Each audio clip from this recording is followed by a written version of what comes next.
Hola, de nuevo desde este lado del mundo. Arrancamos con este mensaje de la líder venezolana María Corina Machado en ocasión de la celebración el 4 de julio de la independencia de los Estados Unidos y el 5 de julio de la independencia de Venezuela.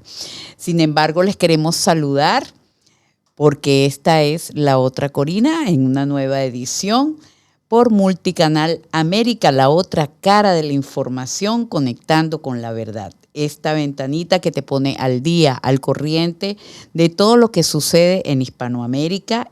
En los controles está Luis Gobella y quien les habla, Corina Gatti. Vamos a ver el panorama político latinoamericano de esta semana. Comenzamos con las noticias más importantes. Y abrimos con Perú.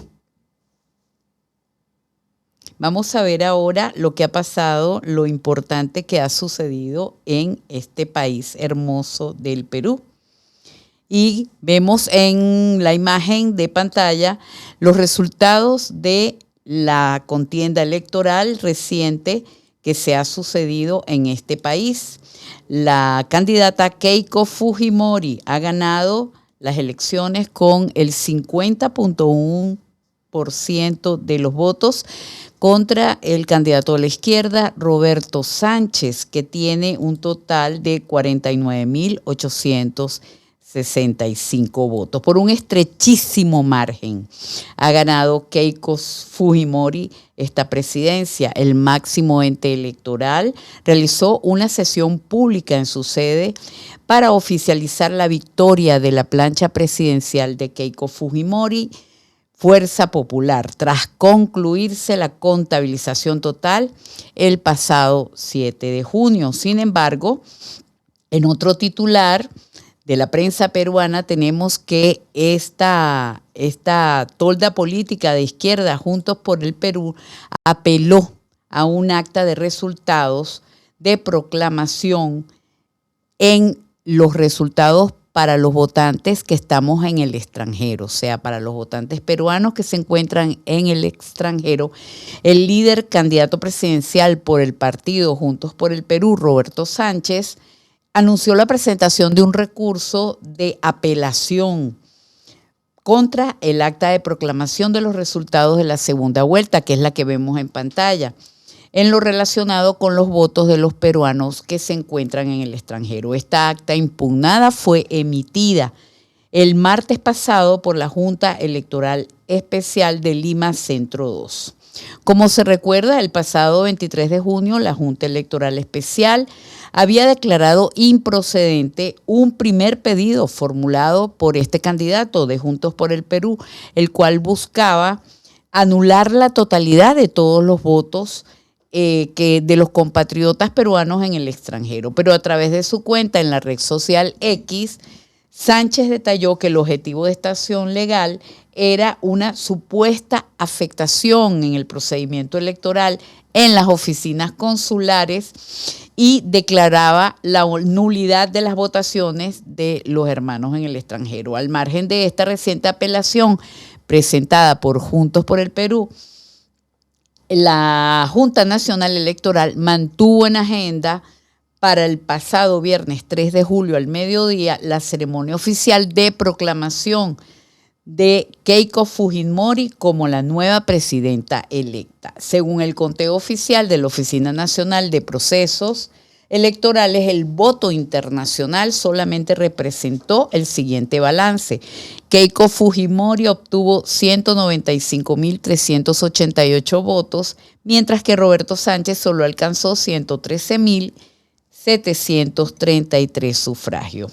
Esta cifra representó apenas una ventaja de 81.655 votos a favor de Fujimori en las oficinas consulares. El cómputo general que incluye tanto el territorio nacional del Perú como el extranjero de la candidata de Fuerza Popular se impuso al líder de Juntos por el Perú con una diferencia total de 49.641 votos. Ahí en la pantalla vemos a la nueva presidenta del Perú, Keiko Fujimori, muy sonreída y sosteniendo en su mano un documento que la acredita como la vencedora de los comicios peruanos del 2026. Es oportuno recordar que la nueva presidenta Keiko Fujimori nació en Lima el 25 de mayo de 1975, tiene apenas 51 años y es una política peruana y líder del partido Fuerza Popular, hija del expresidente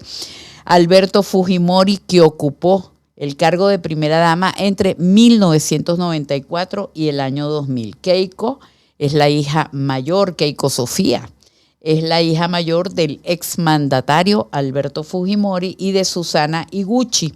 Realizó sus estudios en la Universidad en Estados Unidos, donde se graduó como administradora de empresas en Boston University y posteriormente obtuvo una maestría, un MBA en la Universidad de Columbia, en Columbia Business School.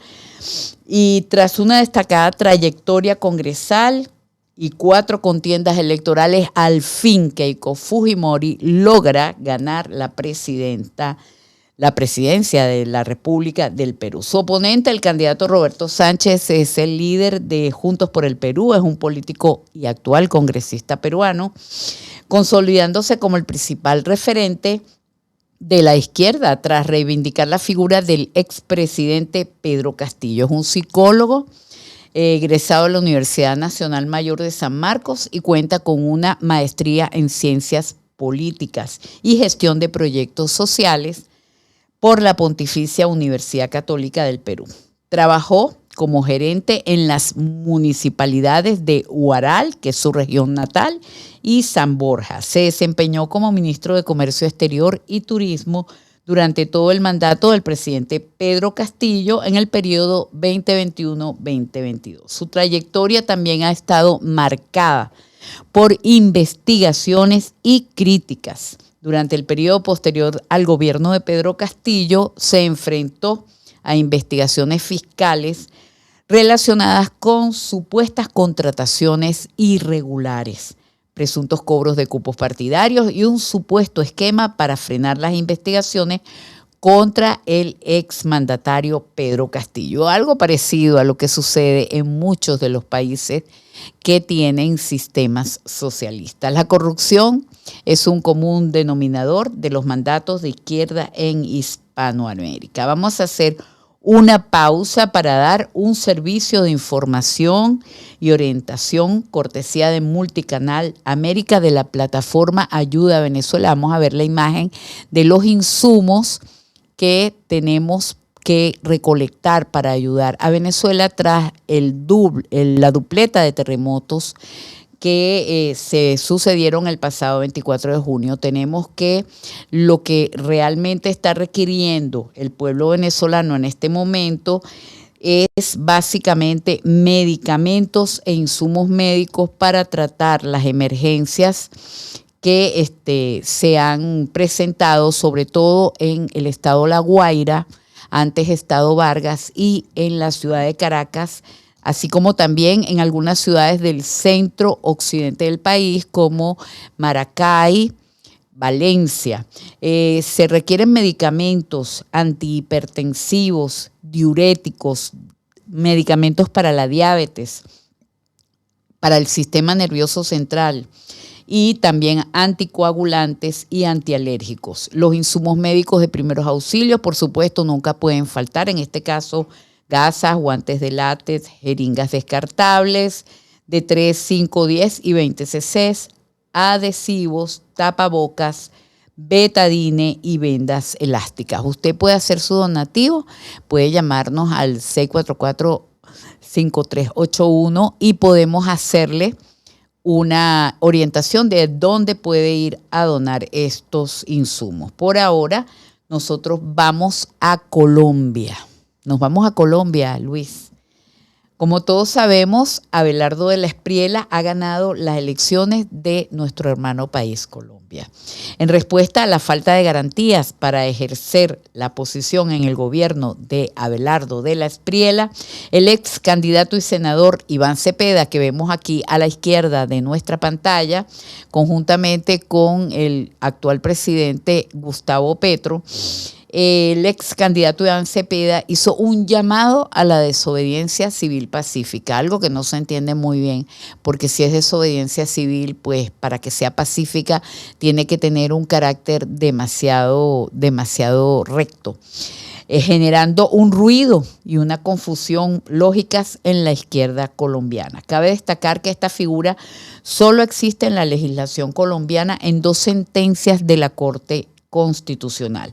Fue su reacción tras la victoria de Abelardo de la Espriella el pasado 21 de junio y lo utiliza como un recurso en medio de una reorganización de esa corriente de izquierda en la que busca posicionarse como líder. El argumento que esgrime Cepeda en esta oportunidad es que el presidente electo no debería posicionarse como el jefe de Estado porque debería renunciar a su nacionalidad norteamericana.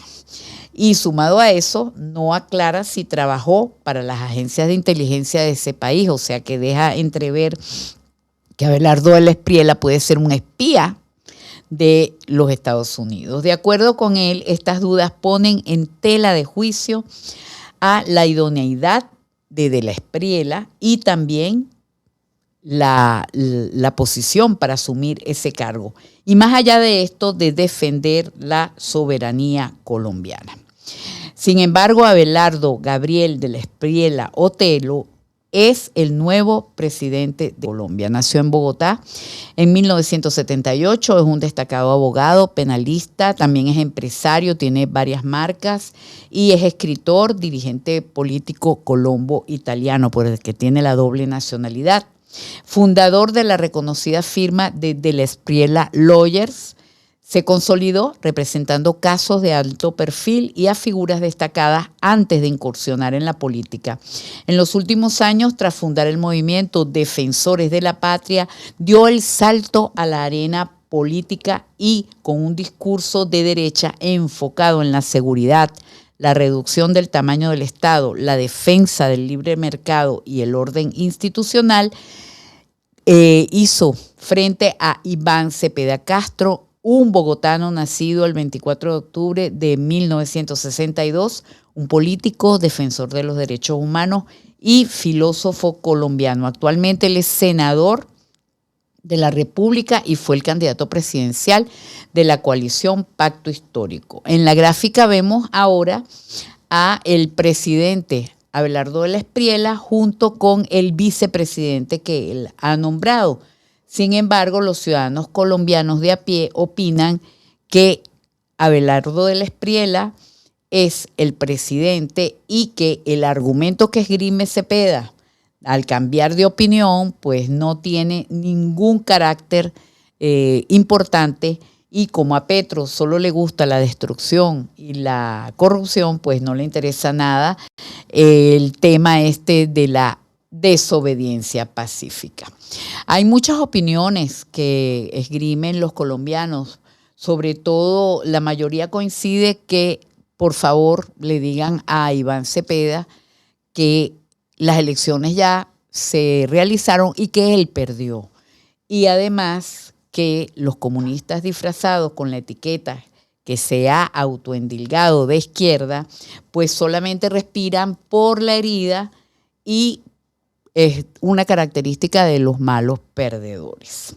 Otras más reveladoras dicen que qué bueno haber visto a Cepeda llamando a la desobediencia civil cuando Petro nombraba acosadores sexuales y procesados judiciales en las embajadas y en altos cargos del Estado, cuando maltrataba en público y en directo a las personas de piel negra y cuando sexualizaba a las mujeres en sus consejos de ministros, cuando entregaba a dedo presupuesto nacional para quién sabe qué objetivos oscuros. Esta gente llamada de la izquierda no son más que comunistas trasnochados que lo que buscan es el poder para asegurarse un terreno fértil y saquear las naciones, desfalcarlas, cometer sus fechorías y lamentarse después cuando van de salida, que es lo que está sucediendo ahora mismo en América. Ya la gente se ha dado cuenta que son ladrones y corruptos hasta la saciedad. Y a pesar de todos estos revuelos y payasadas de Gustavo Petro, nosotros vemos aquí a Abelardo del Espriella junto al presidente designado José Manuel Restrepo configurando el gabinete del gobierno, que se posesionará el próximo 7 de agosto. Analizan las hojas de vida de los postulados para formar el nuevo gabinete y aparece la primera designación que recayó sobre Rodrigo Lara Restrepo, el próximo ministro del Interior. Escuchamos un consejo comercial muy interesante de nuestro taller El Prado y continuamos analizando el panorama hispanoamericano para esta semana. Esto es La Otra Corina. El arte no tiene por qué ser algo inaccesible. Descubre una extensa colección de grabados y litografías de autor a precios al alcance de todos los bolsillos. Taller del Prado, galería de arte y editor de obra gráfica original. Accede a una amplia gama de obras de diferentes estilos y temáticas. Venta presencial en el corazón de Madrid, en Gran Vía 16, quinta planta. Y online en tallerdelprado.com. Regala originalidad. Fondo de carteles de autor, esculturas, piezas únicas y proyectos exclusivos, creados directamente en nuestro taller de estampación con artistas de primera fila. Con certificado de autenticidad. Taller del Prado. Especialistas en edición y venta de obra gráfica original desde el año 2001. Disfruta de todas las facilidades de pago. Inscríbete de manera totalmente gratuita en nuestro club de socios en tallerdelprado.com, apartado Club de Socios. Y obtén un 20% de descuento en todas nuestras piezas, además de otras ofertas especiales. Taller del Prado. Arte al alcance de todos.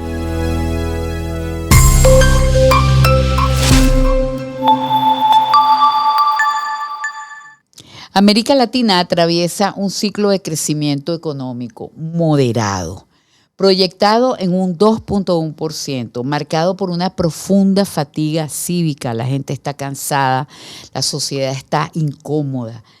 Pero frente a esa clase política y su histórica desigualdad de ingresos, porque el continente americano se ha caracterizado, lamentablemente, por que la región busca siempre un equilibrio frente a toda la adversidad que les sucede. Sin embargo, el equilibrio geopolítico frente a las presiones hegemónicas externas enfrenta hoy en día muchos desafíos estructurales en seguridad y empleo.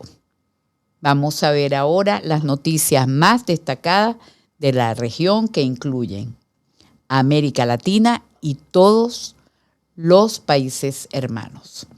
Las noticias más destacadas de la región tienen como objeto enfatizar la situación que enfrentan en los siguientes ejes claves. Economía y crecimiento. El Grupo Banco Mundial señala que la región lidera con un ciclo de bajo crecimiento y requiere reformas urgentes para estimular la productividad, diversificar las exportaciones y generar empleos de calidad.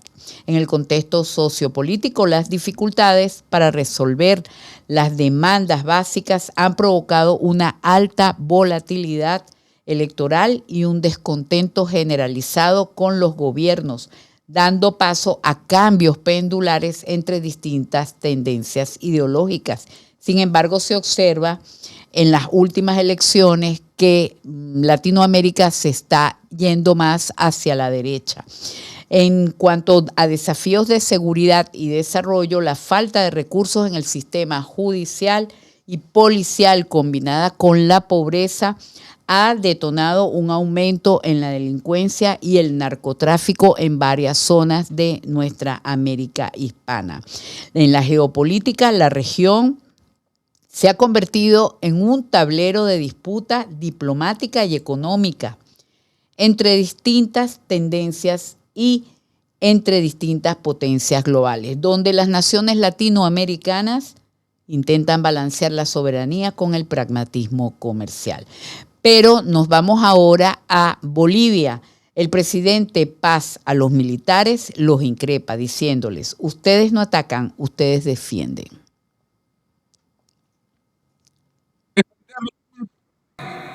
Y parte de esa defensa es el desarrollo de la patria. Nuestra forma de entender es la dignidad de sentirte bajo tu tricolor, bajo tu escudo, bajo tus normas, que jamás indican hacer daño, sino defensa.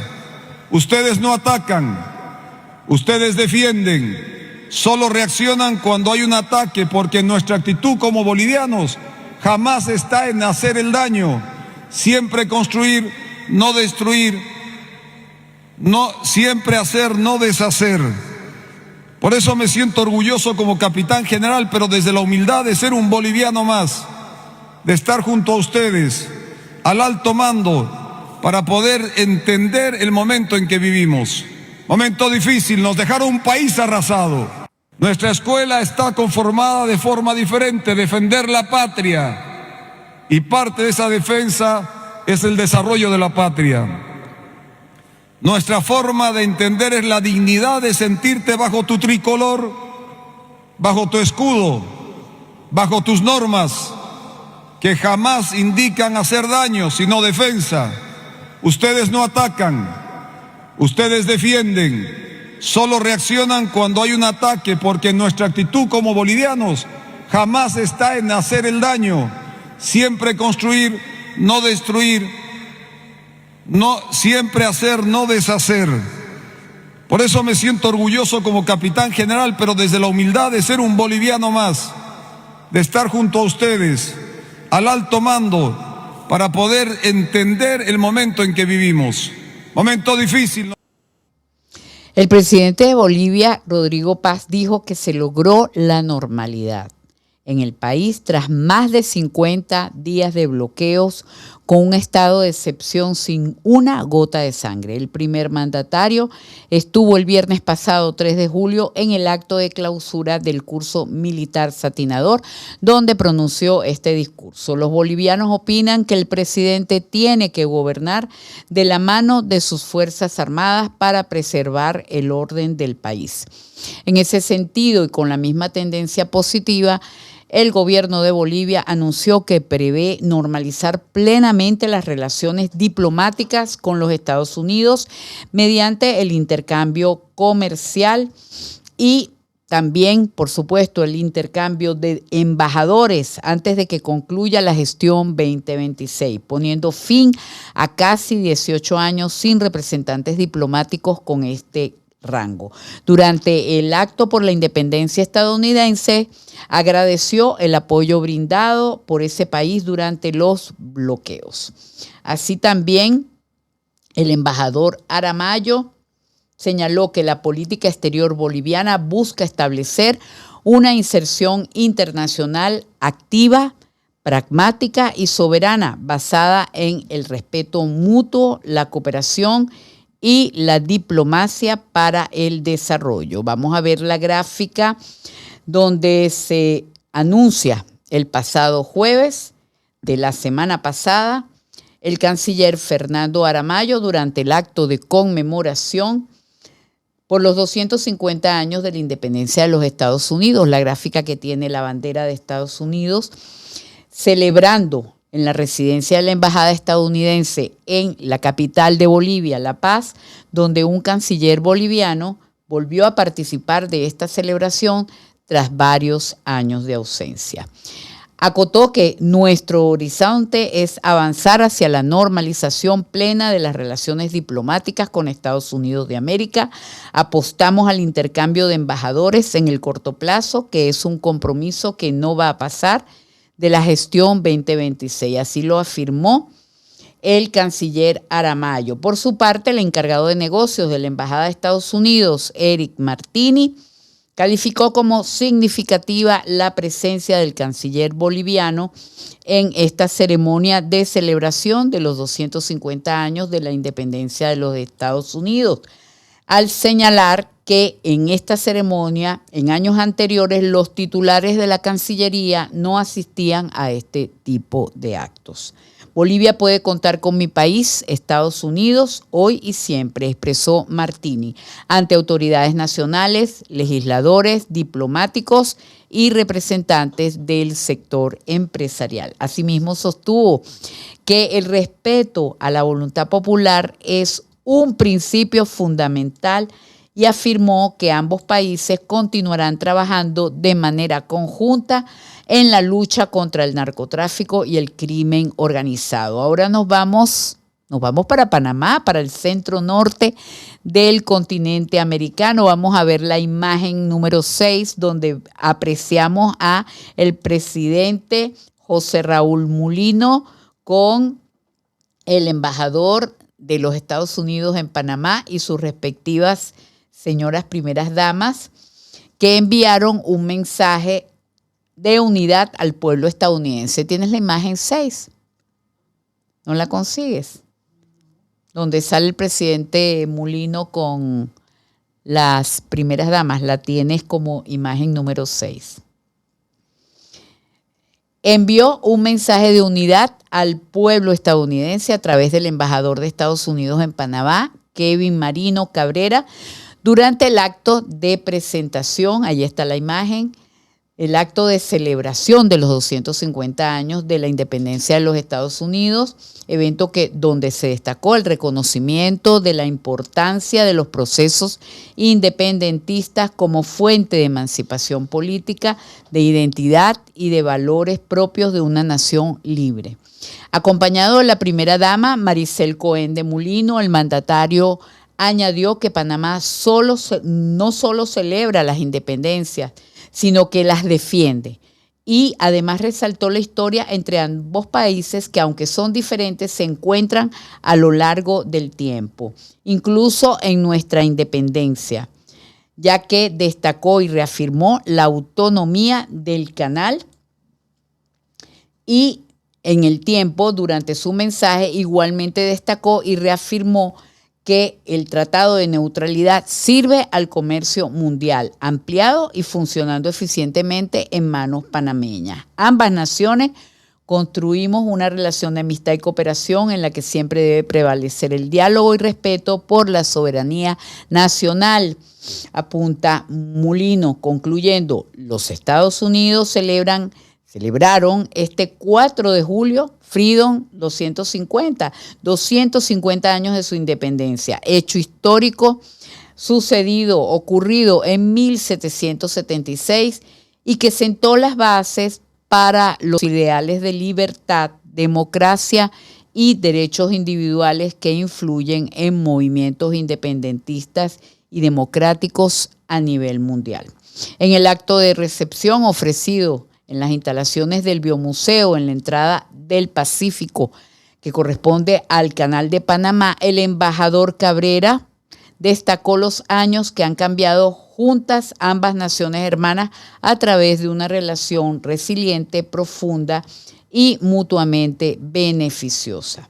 Vamos entonces ahora a seguir con Panamá y Venezuela y escuchamos un mensaje que tiene que ver con las donaciones. Y tenemos ahora las donaciones, puedes poner el cartel de nuevo, donde aparecen las donaciones que requiere el pueblo venezolano tras la dupla de terremotos que han sufrido el 24 de junio pasado.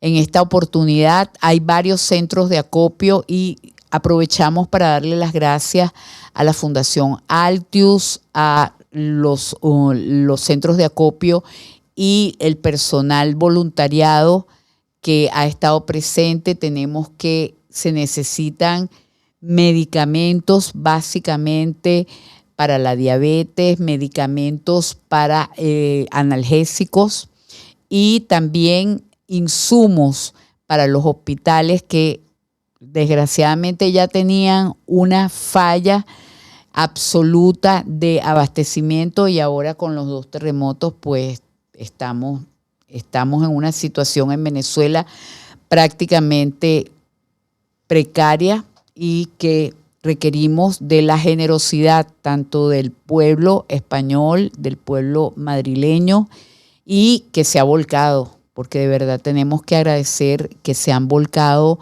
a donar desde todas partes de España, sobre todo en Galicia, en la región de Galicia, que tiene una relación emocional muy importante con Venezuela.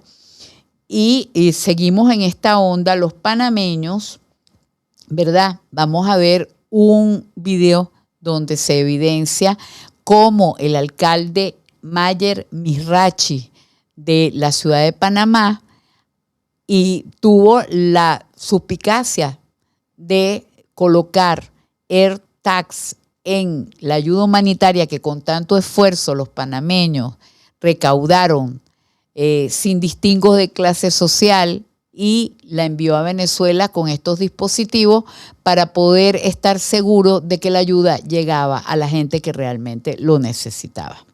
Veamos el vídeo. Lo mínimo que yo podía hacer era garantizar a todos ustedes, con un poquito de tecnología, de que efectivamente sus donaciones han llegado a Venezuela.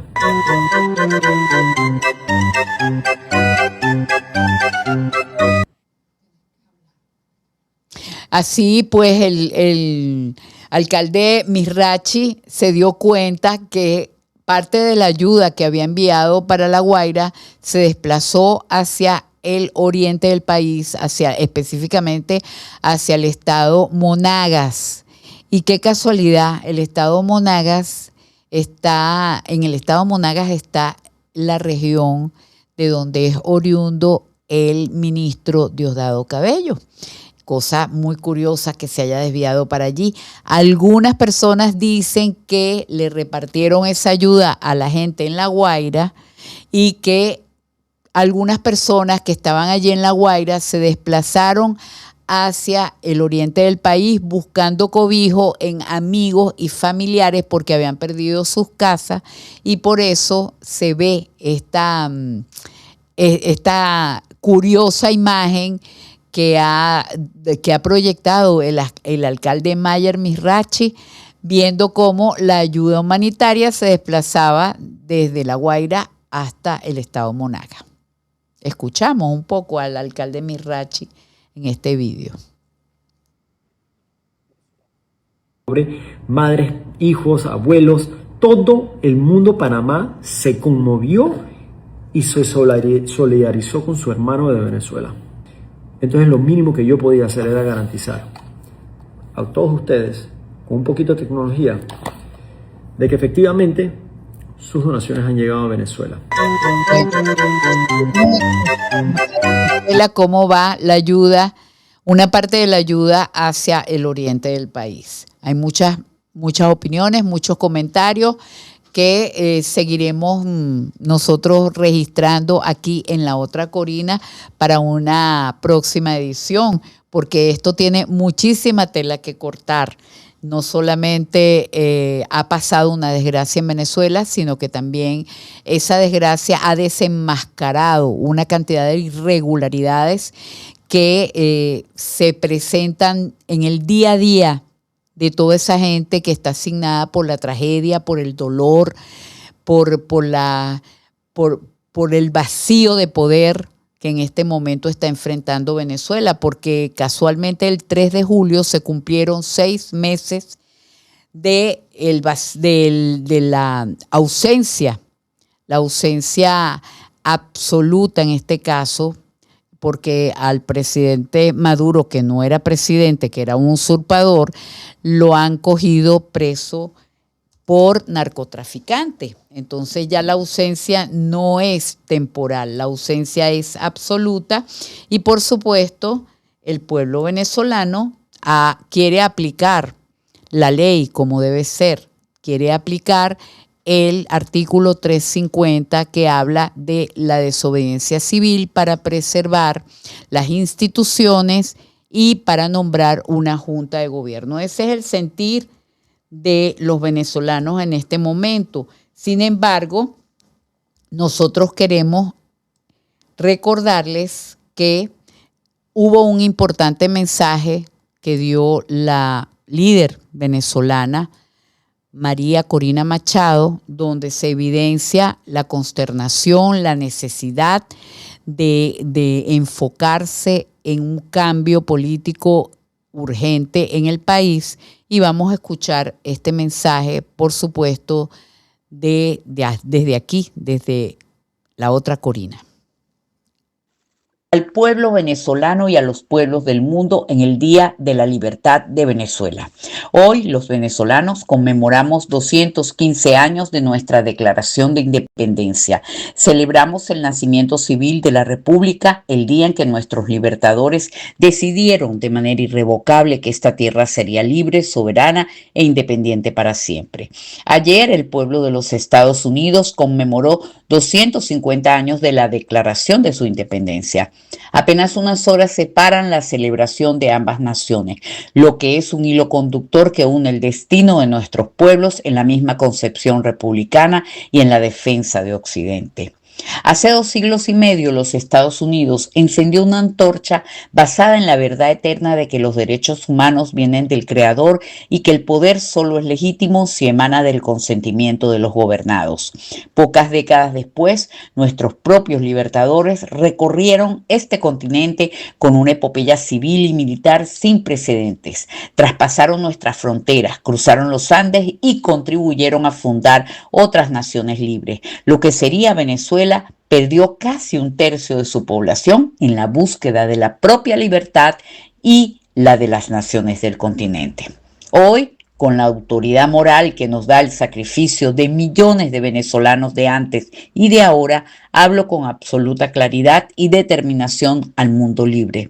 A nuestros aliados en todos los países, a quienes reconocemos como defensores históricos de la democracia, hoy les decimos: América toda y Occidente no pueden permitirse vacilaciones. El pueblo venezolano ha cumplido con cada etapa de esta gesta. Hemos construido una legitimidad indestructible desde la base. Hemos derrotado con verdades la mentira de la tiranía y hemos movilizado en paz a todo un país que hoy está indignado y urgido. Una alianza duradera se sostiene en la verdad y en la confianza. Es el momento de avanzar con determinación y ejecutar con firmeza inequívoca la etapa definitiva de nuestra estrategia común. La verdadera hermandad americana emana de la legitimidad mutua, del respeto entre repúblicas soberanas que comparten el mismo fuego sagrado de la libertad, de la separación de poderes y de la justicia. La acción ciudadana ante los terremotos del 24 de junio certifica que el coraje y la dignidad de nuestro pueblo están conquistando ese futuro. En estas horas de dolor infinito, los venezolanos mantenemos las convicciones intactas. Hemos decidido ser libres y prósperos, y esa es una decisión irreversible, como lo hizo Bolívar en cada campo de batalla, con la misma fuerza que los padres fundadores de los Estados Unidos. Los venezolanos hoy seguiremos hasta el final. Que la fuerza espiritual de nuestros libertadores guíe nuestros pasos, que el coraje civil nos sostenga y que Dios bendiga la causa de la libertad en Venezuela y en la América toda. Abrazo a los venezolanos, adentro y afuera. Abrazo a cada familia víctima de la tragedia que nuestro país acaba de sufrir. Abrazo a quienes nos han auxiliado y consolado. Abrazo a los ciudadanos del mundo que luchan por la libertad. María Corina Machado.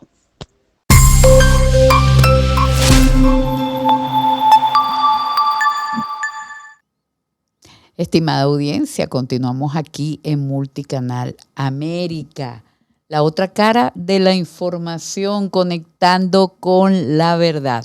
Estamos aquí desde Madrid emitiendo esta emisión de La Otra Corina y continuamos hablando de lo que está sucediendo en América Latina, en nuestra Hispanoamérica. Veníamos de escuchar el mensaje de la líder venezolana María Corina Machado, que hacía mención sobre los 2 acontecimientos próximos pasados, el 4 de julio, los 250 años de la independencia de los Estados Unidos de Norteamérica, y el 5 de julio, los 275 años 215 años de la independencia de Venezuela, de los Estados Unidos de Venezuela, como se llamaba anteriormente, República de Venezuela, antes de ahora que se llama República Bolivariana de Venezuela, porque también le han cambiado el nombre, este régimen, a el país.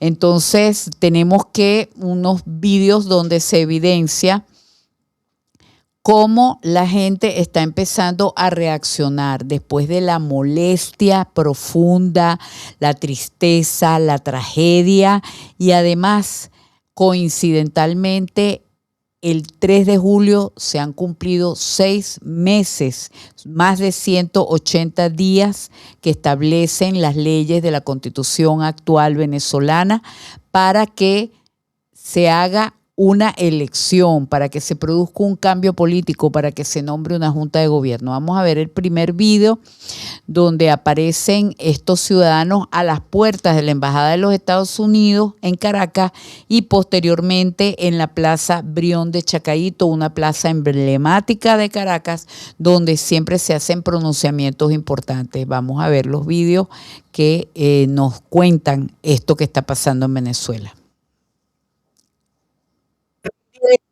Y por eso están obedeciendo y pidiendo instrucciones a los Estados Unidos para hacer todo lo que hacen. La ausencia no puede ser sino absoluta o temporal, ¿verdad? No existe la forzosa. Ese fue un invento del Tribunal Supremo de Justicia que ya sabemos que no existe.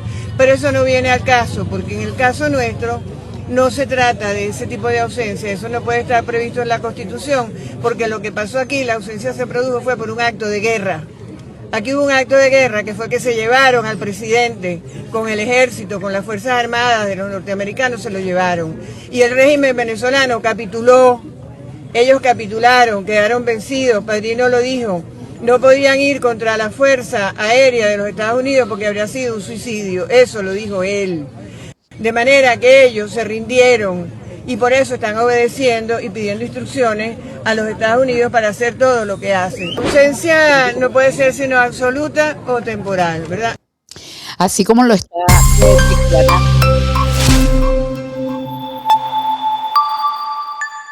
Así como lo está declarando en este video anteriormente que hemos escuchado y visto, la magistrada emérita Blanca Rosa Mármol de León, un personaje muy importante en el Tribunal Supremo de Justicia venezolano, ha explicado el por qué no hay gobierno en este momento en Venezuela, porque se produjo, como ella explicó, un acto de guerra. Hay una ausencia definitiva, no es temporal, es absoluta la ausencia del presidente porque se lo llevaron detenido. O sea, el presidente no es que se murió por muerte natural, no es que le hicieron un golpe de Estado, no.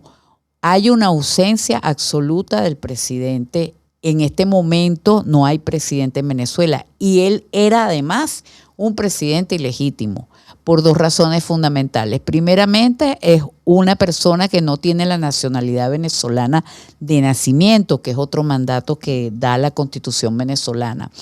Y además de eso, es un presidente ilegítimo porque se robó las elecciones. Las elecciones las ganó Edmundo González Urrutia, ¿verdad? El 28 de julio de 2025 en una elección donde le sacó más del 70 y pico % de los votos.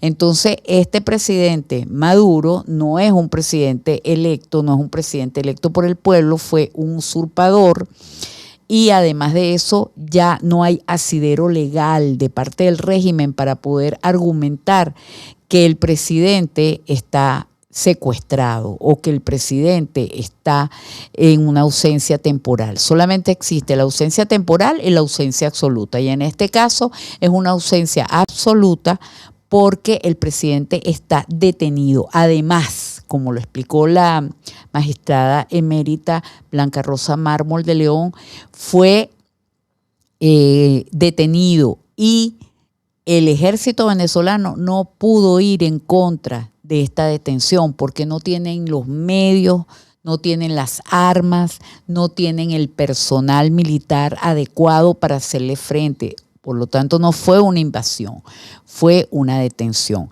Vamos a escuchar el siguiente vídeo donde también el profesor Pablo Aure, un profesor abogado, profesor de Derecho, de criminalística muy respetado, que también forma parte de este Consejo Ciudadano que se ha formado espontáneamente junto a la magistrada emérita Blanca Rosa Mármol de León, como él explica y dice que hay que formar una junta de gobierno.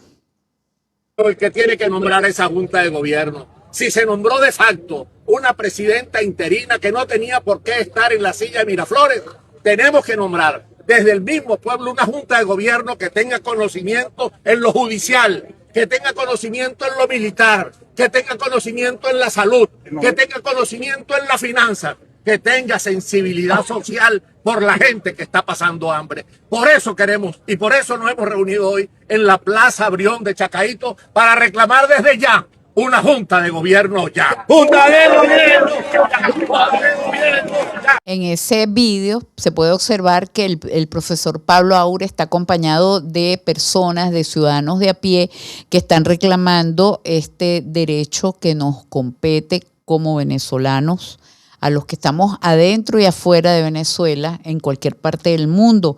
La propuesta del profesor Pablo Aure es la de formar una junta de gobierno, que es lo que se debería producir una vez que el 3 de julio el interinato, el rodrigato de Delcy Rodríguez y su combo, pues pasan a ser ilegales totalmente.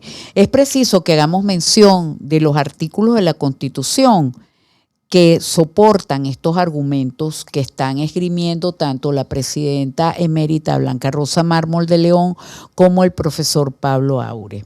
Con respecto al vacío de poder que menciona la magistrada emérita Blanca Rosa Mármol de León, el artículo 233 de la Constitución vigente de Venezuela, vigente desde 1999, la que aprobó Chávez, dice así: si la falta absoluta del presidente o la presidenta de la República se produce durante los primeros 4 años del periodo constitucional, se procederá a una nueva elección universal, directa y secreta dentro de los 30 días consecutivos siguientes. Entonces, ¿qué debería pasar? Debería formarse esa junta de gobierno para que decrete una elección en los próximos 30 días. Además de eso, también está el artículo 235 de la Constitución de Venezuela, que dice que establece que toda ausencia del territorio nacional por parte del presidente o presidenta de la República requiere autorización previa de la Asamblea Nacional o de su comisión delegada, siempre que el viaje se prolongue por un lapso superior a 5 días consecutivos. Y sabemos que este presidente no se fue de viaje, no se fue en misión diplomática, no se murió tampoco de muerte natural, o sea que es una falta, no es ni siquiera una falta temporal, es una falta absoluta. Esta disposición legal forma parte del capítulo 2, sección 1 de la Carta Magna Venezolana, la cual regula los requisitos y las atribuciones que tiene el presidente de la República.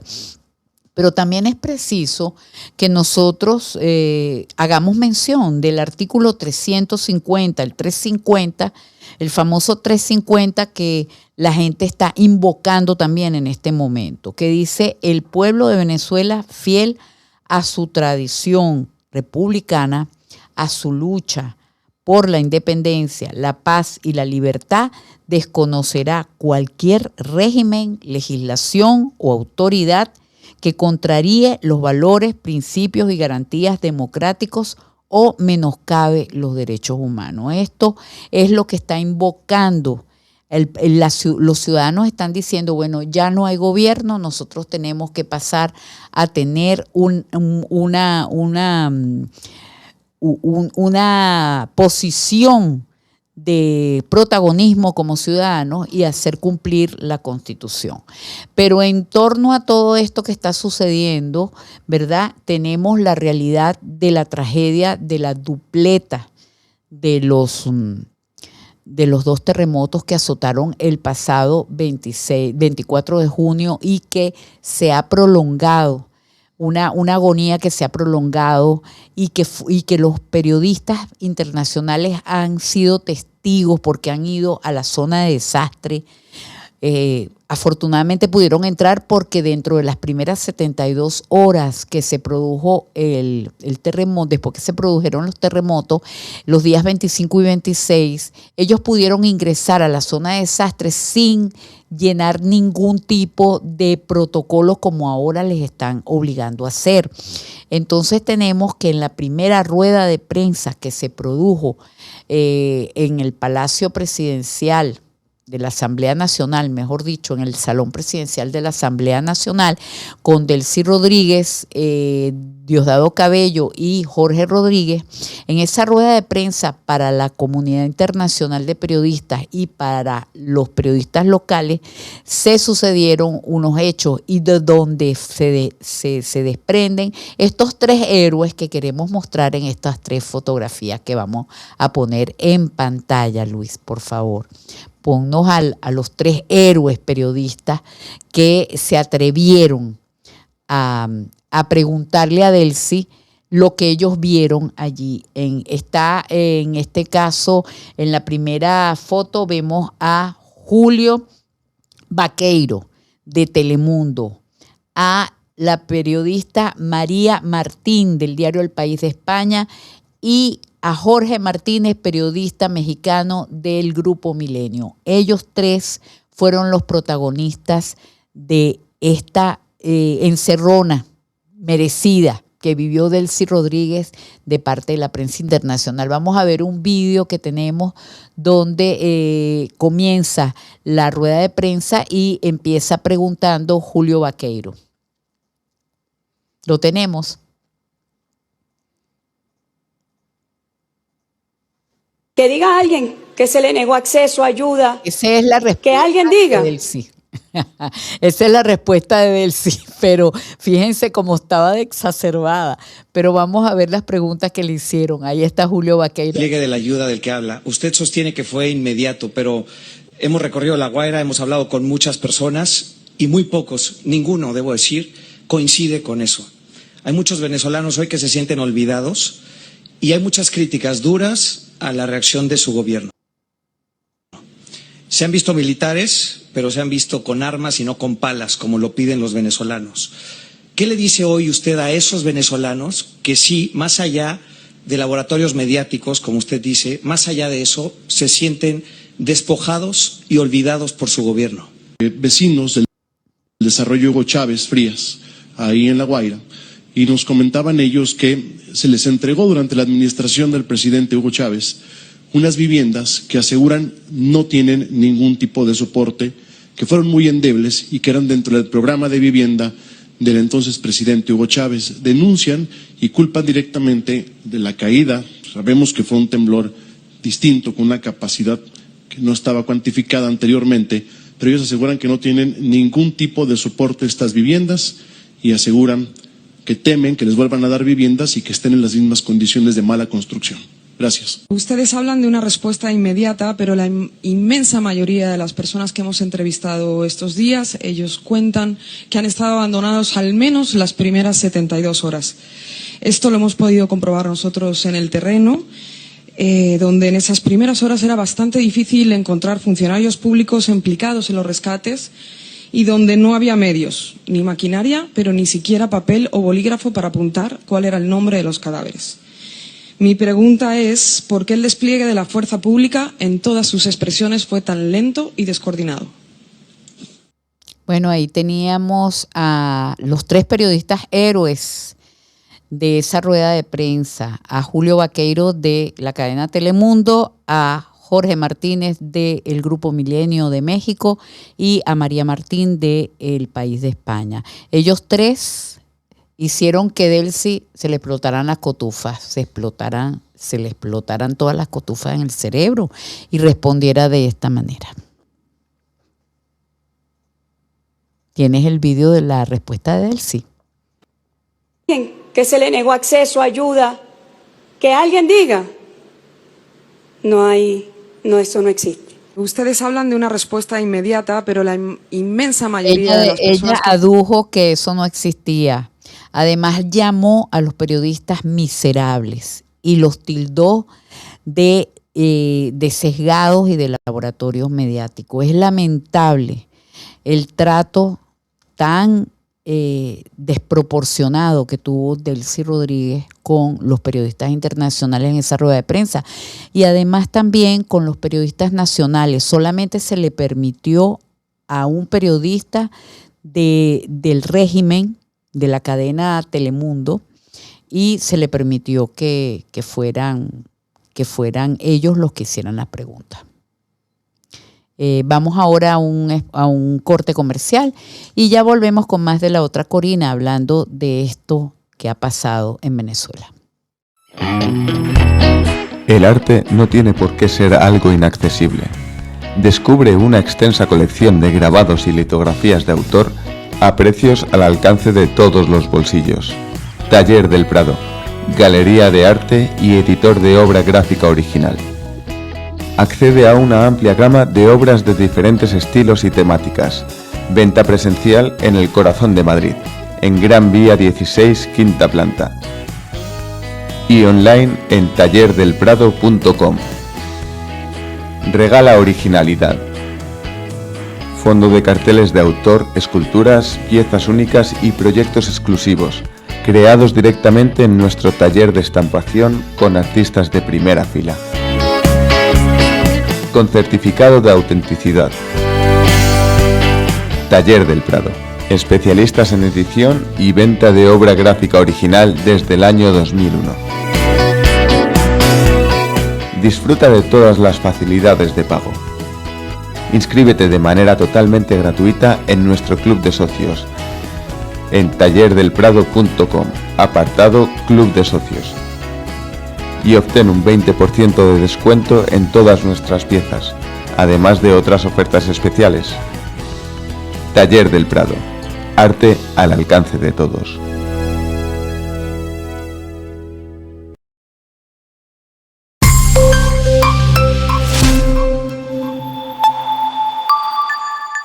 Ya estamos de nuevo aquí en La Otra Corina para cerrar esta edición de hoy. Vamos a ver un vídeo que trata de lo que comentaba el periodista del Grupo Milenio, Jorge Martínez, de las casas mal hechas y del por qué esas casas estaban mal hechas. Vamos a escuchar el vídeo que está muy, muy interesante. Para tu seguridad, ¿ok? Mira, Okay. no me importa. Yo trabajé con Misión Vivienda en el Zulia, con el general Reverol, corrupto desgraciado, que obligaba a la gente que participaba en Misión Vivienda a vender las cabillas, a vender el acero de refuerzo, pasarla por Colombia, porque el gobierno lo compraba subsidiado y se los daba a los contratistas. Y la forma de pago a los contratistas que participaban en Misión Vivienda era revendiendo el acero en la frontera de Colombia y Brasil. Cuando yo trabajé en Misión Vivienda con Corpo Zulia, al ingeniero con el que yo trabajaba lo botaron porque no se prestó para vender el acero. Mira, ahí se vendía hasta la pintura, se vendía absolutamente todo. Y quien no colaboraba estaba fuera. El ingeniero con el que yo trabajé hasta lo querían acusar de corrupción. Trabajé con un coronel de apellido Pirela también, que también era exactamente lo mismo. Además de la presión para entregar las casas, ellos querían que uno construyera una casa en 3 días. En 3 días, el concreto no se fragua, no se curaba. Las personas que nos inspeccionaban a nosotros era gente de pueblo, que no tenía la formación ni la capacidad de decir si las cosas se estaban haciendo bien o se estaban haciendo mal. Era simplemente gente que estaba conectada y que los apoyaba a ellos. Y ellos eran nuestros supervisores. Fue el nivel de corrupción más grande que yo he visto en mi vida. Esto de que estaban diciendo del anime que va en las vigas y el concreto, eso sí se usa para alivianar el concreto, para hacerlo menos pesado. Yo soy arquitecto, por cierto. Y eso es un sistema constructivo. Uno lo usa para alivianar el peso en las edificaciones. Lo que pasa es que yo vi un video donde ahí no había acero, ahí no había nada, no tenía nada adentro. Claro, dicen, ¿quién aprueba eso? Nosotros no tenemos una cultura donde hay un ente que aprueba nada. Ahí quien aprobaba eran los generales, que ni formación técnica tenían. Simplemente decían, aquí hay que construir esta casa, y se construía sin ningún permiso, sin ninguna evaluación, sin absolutamente nada. Hay otro video que yo vi donde están, no sé cómo se llaman en español, pero en inglés se llaman metal studs, que son palitos de metal, ¿ok? que sí se pueden usar como, o sea, como paredes exteriores, tú los puedes usar. Y eso que dicen que es goma espuma es un aislamiento térmico, que también es permitido. Acá en Estados Unidos se construye así muy a menudo, pero esas paredes no son de cargas ni absolutamente nada. Pero, por ejemplo, para resistir zonas de sismo, eso tiene que estar atachado de una manera que el sistema constructivo venezolano no sabe, porque no es nuestra manera de construir. Nosotros no construimos con metal studs. Cuando este rescatista dice que era como anime, que se le deshacían las manos y que el hormigón no era el grosor, sino la mala calidad del hormigón, ¿eso tiene sentido para ti? Tiene sentido. De hecho, cuando tú estás haciendo una construcción, hay un test que se llama el cono de Abraham, que es un test específico que tú ahí ves ciertas cosas de propiedades del concreto. Es uno de las pruebas que se le hacen al concreto. Además, que la compañía que se supone que vacía el concreto te tiene que dar unos cilindros, y esos cilindros tú los testeas para ver si en verdad el concreto resiste lo que se supone que tiene que resistir. En Misión Vivienda nosotros nunca tuvimos eso. Esos conos nunca existieron. Yo nunca vi una prueba de cono de Abraham cuando estábamos vaciando las casas y las fundaciones en el Zulia. Los cilindros no existieron jamás. Los cilindros que se supone que te tienen que dar 3, 4, 7 cilindros para tú probarlos y ver si de verdad el contratista te está dando el concreto que tú estás especificando para la construcción, esos cilindros no se vieron jamás. El curado del concreto tampoco se daba porque ellos querían que las casas se entregaran en menos de una semana. Cuando tú dices que vendían las cabillas, vendían la pintura, eso quiere decir que el material que llegaba y se supone que se debía destinar a las casas de la Misión Vivienda, ellos agarraban y vendían lo que tenían que invertir en la casa, que utilizaban, lo sustituían por un material más barato. Es decir, ¿cómo funcionaba esto? Se aprovechaban del material y lo revendían y luego allí ponían ¿qué? Exactamente esto que tú nos dices que son casas de galletas. Ponían menos de lo que se necesitaba. Es que también era la forma en que le pagaban al contratista. Le decían, mira, tú necesitas una gandola de cabilla, te mando 2 y tú la revendes y ahí ese es tu pago. Porque muchas cosas salían del bolsillo del que construía. Y cuando sometían la forma de pago, le decían, ya te pago con un camión, véndelo. Porque en ese momento el acero estaba controlado. ¿Tiene sentido entonces que estas edificaciones tan altas, que se supone que en un sismo no tendrían, que son las que menos probabilidades tienen de caer, caen aquí justo por la confección de esa estructura? Claro, sí, totalmente. Ahí es que me da mucha rabia porque nosotros sabíamos esto y no hicimos nada. Ahí había mucha gente ni siquiera tenía un grado, no eran ni técnicos y eran los que estaban construyendo. Bueno, allí vimos cómo la chica arquitecto que trabajó con la Misión Vivienda evidenció la corrupción y la mala gestión en la construcción de las viviendas que les exigían hacerlo en 3 días. Y con esto en el tapete y la razón por la cual se cayeron las casas como un efecto dominó, se cayeron los edificios como un efecto dominó en La Guaira, nos vamos a despedir de esta edición de las Noticias de Latinoamérica esta semana, aquí en Multicanal América, la ventana informativa que te conecta con la verdad. Hasta luego, yo soy Corina Gatti y esto fue La Otra Corina.